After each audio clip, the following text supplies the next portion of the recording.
I work with the FAO in the Program Management Unit that's overseeing implementation of two GEF7 impact programs. One is on food systems FOLUR and one is on dry land sustainable landscapes. So FAO has a double role. At the country level, we are implementing 10 out of the 27 countries, plus 2 additional ones in a co-implementation. So it's a large footprint on the ground. And then at the global level, we're an executive agency partnering with the World Bank and others to deliver very specific deliverables that can help the child projects accelerate their implementation and scale up.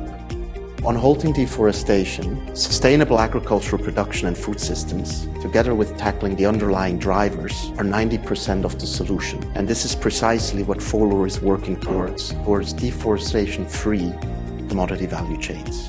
And our member countries have given us direction to work on the nexus between agriculture and forestry. And FOLUR is directly contributing to that mandate because we are gathering evidence and case studies to further deepen the work around that area. We hope that this package, both working at the landscape level to do better planning, better governance of an integrated landscape, and the normative policy work with the standards, the analytics, and the studies and case studies and evidence will help address the challenge that we have of halting deforestation. So the good news on that is that by the next year, we'll have all of the child projects, the 27 countries, fully operational and hitting the ground. So in a nutshell, next year we will have hopefully case studies, we will have implemented activities, and we will have some results to share that can then be further deepened and scaled up in the next food systems program, which is the GEF8.